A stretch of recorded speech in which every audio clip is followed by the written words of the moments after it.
Hello, shoutout mga Kapudpak Mission. Kumusta na po? Long time no see, mga minamahal kong kababayan, Luzon, Visayas at Mindanao sa ating mga OFW at balikbayan guys sa iba't ibang panig po ng ating mundo. At sa aking mga ka-team STMCB is Miguel of shoutout po sa ating head founders dyan, Tita Almida Rose Nana, Tita Chari Hari, ayan, sa admins at sa mga members ko rin po. Kumusta po kayo? Ayan, sa ating mga kaibigan po dyan. Long time no see guys, no? Update naman po ako sa inyo mga minamahal kong kababayan. Hindi na po tayo nakakapag-live sapagkat wala naman po tayong viewers din kapag mag-live po tayo. At wala na rin po akong upload videos guys dahil wala po tayong budget, wala po tayong sponsors. At the same time guys ay ito pong kalagayan ko po ngayon guys ay talagang napaka-critical na po dahil po sa aking mata. Isa po akong diabetic patient guys. Ang sugar ko po ngayon ay 365. Tapos yung mata ko po, nakita niyo naman guys, no? Talagang ka-schedule po ako na pipila po sa Philippine General Hospital guys, no? This coming weeks po, no? At yun, charity free ward lamang po tayo dahil wala po tayong budget pang private hospital guys, no? Alam niyo naman po guys, major operation po gagawin sa mata ko. Dahil ito po ay mata. So, involved po nito yung general anesthesia, pagta-transplant po ng dugo, ayan, espesyalista sa mata, sa pag-uopera. Bali, 4 na professional doctor po ang kailangan po dito. Kaya, kung mag-private po tayo sigurado, maliit ang 200,000 po dito. Dati po kasi nung pinaoperahan ko po, 1996 po ito, wala pa po akong diabetes noon. Ngayon, diabetic na po ako. So, tiyagain na lang po natin pumila sa charity ward. Baka maabil po natin yung zero billing po ng ating Pangulo. Guys, no? Kasi Philippine General Hospital po yun eh. Napakamahal na po ng crudo ngayon, 165 na po per liter. At dahil nga po sa may problema po ako sa aking kalusugan din, sa mata, ito po muna ang aking priority guys, no? Maraming salamat po mga minamahal kong kababayan, mga Kapudpak Mission sa inyong suporta po sa akin itong nakaraan sa ating huling upload video po guys, no, ng charity vlogging guys.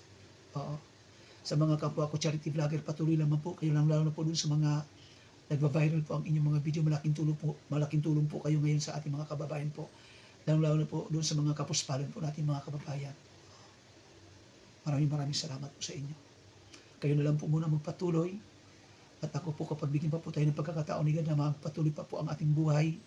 Kung hindi po ako magpatuloy sa pagtulog na lang kapag tayo pinupirahan, dahil general anesthesia po yun, pagbigyan pa tayo ng pagkakataon ni God, salamat. At kung bigyan pa niya pa po tayo ng pagkakataon na magpatuloy pa po sa pagtulong guys, no? Maraming salamat po sa inyong mga suporta po sa akin, sa ating mga kaibigan po na live streamer, kila Tita Anjing Fee Vlog, sa ating mga supporters po, kaya Didi Panda Kicks,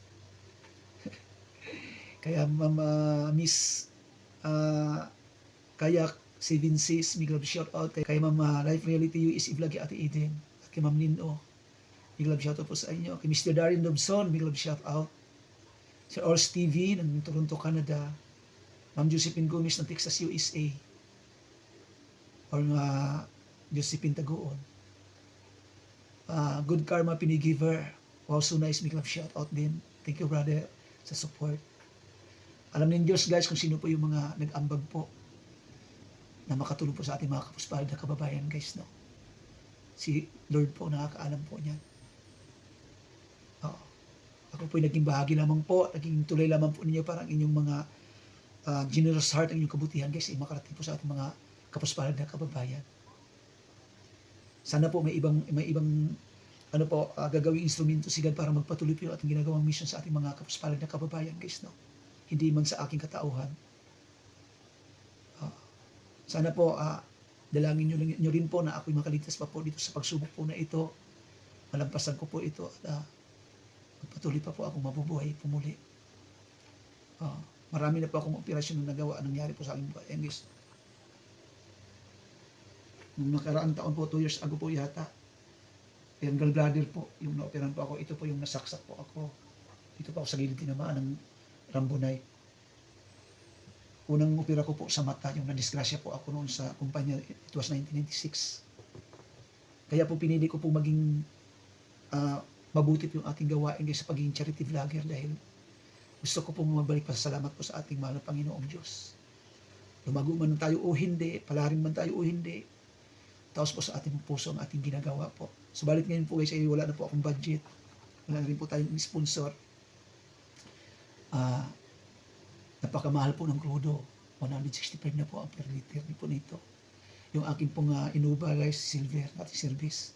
Baka nga po maibinta ko na lang para makatulong po doon sa pangangailangan ko po pag ako po na-admit na. So yan, hanggang dito lang po muna tayo mga minimahal kong kababayan. Maraming salamat po. Pasensya na po kayo kung hindi po tayo nakapag-live na kasi bihira na lang po ako mag-cellphone. Dahil nga po sa kalagayan po ng aking mata. Salamat po, ingat po palagi. God bless.